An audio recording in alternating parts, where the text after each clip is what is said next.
ನೀವು ಬುಲೆಟ್ ಪ್ರಕಾಶ್ ಅವ್ರ ಬಗ್ಗೆ ಮಾತಾಡಿದ್ರಿ. ನಿಮ್ಮ ಸಿನಿಮಾದಲ್ಲಿ ಇಲ್ಲದೇ ಇರುವಂತ ಇಬ್ರು ಲೆಜೆಂಡ್ ಆಕ್ಟ್ರೆಸ್ ನಿಮ್ಮ ಸಿನಿಮಾದಲ್ಲಿ ಕಾಣಿಸ್ಕೊಂಡಿದ್ದಾರೆ. ಮೂರು ಜನ ಇದ್ದಾರೆ ಸರ್. ಉಮೇಶ್ ಅವರು, ಉಮೇಶ್ ಮದುಮಗ ಮೋಹನ್, ಮತ್ತೆ ಇವರು ಬುಲೆಟ್ ಪ್ರಕಾಶ್ ಅವರು, ನಮ್ಮ ಶಿವರಾಮ್ ಸರ್. ಹಾಗೂ ಅವರೆಲ್ಲ ನಿಮ್ಮ ಸಿನಿಮಾದಲ್ಲಿ ಇರೋರು ಅನ್ನೋದೇ ಒಂದು ಅದ್ಭುತ. ನಿಮಗೆ ಒಳ್ಳೆ ಅವಕಾಶ ಕೂಡ. ಅವ್ರು ಎಷ್ಟೋ ಅವ್ರ ಜೊತೆ ಹಾಕೊಂಡು ಸಿನಿಮಾ ಮಾಡಬೇಕು ಅಂತ ಬಂದವ್ರಿಗೆ ಅವಕಾಶಗಳಿಲ್ಲ ಇವತ್ತು. ಅವರೆಲ್ಲ ಇಂಡಸ್ಟ್ರಿಯಲ್ಲಿ ನೂರಾರು ಸಿನಿಮಾಗಳನ್ನ ಮಾಡಿ ಪ್ರೂವ್ ಮಾಡ್ಕೊಂಡಂತ ನಟರು ಇವತ್ತು ಕೂಡ ನೆನಪಿದ್ದಾರೆ. ನಿಮ್ಮ ಸಿನಿಮಾಗೆ ಅವರು ಒಂದಷ್ಟು ಬ್ಯಾಕ್ ಬೋನ್ ಆಗ್ತಾರಲ್ಲ ಸರ್, ಇಲ್ಲದೇ ಇದ್ರು ಕೂಡ ನಿಮ್ಗೆ ಒಂದಷ್ಟು ಬ್ಯಾಕ್ ಬೋನ್ ಆಗ್ಬೋದಲ್ಲ ಸರ್? ಸರ್ ಡೆಫಿನೆಟ್ ಆಗಿ ಆಗ್ಬೋದು. ಬಿಕಾಸ್ ಅವ್ರ ಜೊತೆ ಆಕ್ಟ್ ಮಾಡಿರೋ ಒಂದು ಸ್ಯಾಟಿಸ್ಫ್ಯಾಕ್ಷನ್ ಮತ್ತೆ ಅದ್ಭುತವಾಗಿ ಆಕ್ಟ್ ಮಾಡಿದ್ದಾರೆ ಶಿವರಾಮ್ ಸರ್ ಅಂತೂ. ಹಂಗೆ ಎಡಿಟಿಂಗ್ ಆಫೀಸಲ್ಲಿ ನೋಡೋ ಏನು ತಿಂಕಮಿಟ್ ಅವ್ರು ಎಲ್ಲರೂ ಅಂತ ಅಂದ್ರೆ ತುಂಬಾ ಸೆಟಲ್ ನಮ್ಮ ದೊಡ್ಡಪ್ಪನ ಪಾತ್ರ ಮಾಡಿದ್ದಾರೆ. ತುಂಬಾ ಅದ್ಭುತವಾಗಿ ಮಾಡಿದ್ದಾರೆ. ಪ್ರತಿ ಮೋಹನ್ ಜಿನೇಜ್ ಅವರು ತುಂಬಾ ಕಮ್ಮಿ ಸ್ಪೇಸ್ ಅಲ್ಲಿ ಇದ್ರು ಅದ್ಭುತವಾಗಿ ಮಾಡಿದ್ದಾರೆ. ಬುಲೆಟ್ ಪ್ರಕಾಶ್ ಅವ್ರದ್ದು ನನ್ನ ಅದೃಷ್ಟ ಸರ್ ಇವ್ರ ಜೊತೆ ಮಾಡಿರೋ ಅಂಥದ್ದು. ನನ್ನ ಅಂದ್ರೆ ಒಬ್ಬ ಮನುಷ್ಯ ಸ್ಕ್ರೀನಲ್ಲಿ we design the subject like ಹೊಸಬ್ರು ಯಾರು ಇದಾರೆ ಸಿನಿಮಾ ಅಲ್ಲ ಅಂತ ಅನಿಸಬಾರ್ದು. ಎಲ್ಲ ಘಟಾನುಘಟಿಗಳಿದ್ದಾರೆ ಸಿನಿಮಾನ 2 ಅವರ್ 15 ನಿಮಿಷ ನೋಡುವಾಗ. ದೊಡ್ಡ ಘಟಾನುಘಟಿಗಳಿದ್ದಾರೆ ಈ ಸಿನಿಮಾಲಿ 2 ಅವರ್ ಸಿನಿಮಾ ಅಲ್ಲಿ ಅಂತ ನಾನು ಡಿಸೈಡ್ ಮಾಡ್ಕೊಂಡಿದ್ದೆ. 10 ನಿಮಿಷ 15 ನಿಮಿಷ ನಾನು ಒಬ್ಬನೇ ಸ್ಕ್ರೀನಲ್ಲಿ ಕಾಣಿಸ್ಕೋಬಾರ್ದು. ಯಾಕಂದ್ರೆ ನಾನು ಐ ಆಮ್ ನ್ಯೂ ಫೇಸ್.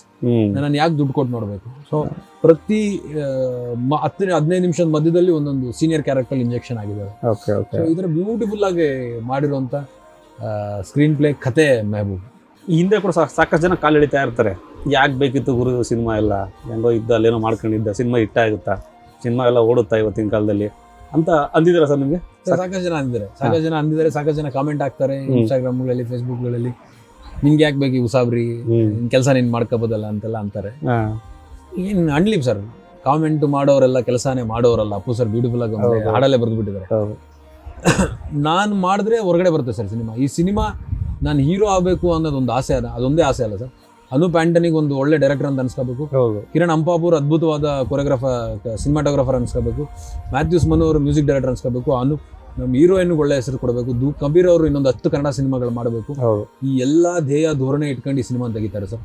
ಕನ್ನಡಕ್ಕೆ ಒಂದು ಅದ್ಭುತವಾದ ಸಿನಿಮಾ ಮೆಹಬೂಬ. ಈ ವರ್ಷದ ದೊಡ್ಡ ಆಲ್ಬಮ್ ಹಿಟ್ ಆಗಂತ ಸಿನಿಮಾ ಮೆಹಬೂಬ. ಇಷ್ಟು ಕಾನ್ಫಿಡೆಂಟ್ ಇರೋದಕ್ಕೆ ಈ ಸಿನಿಮಾ ಆಚೆ ತೆಗಿತೇನೆ ಸರ್. ದುಡ್ಡು 100% ಮಾಡುತ್ತೆ ಸಿನಿಮಾ. ₹1-2 ಕಮ್ಮಿ ಮಾಡ್ಬೋದು ಬಿಟ್ರೆ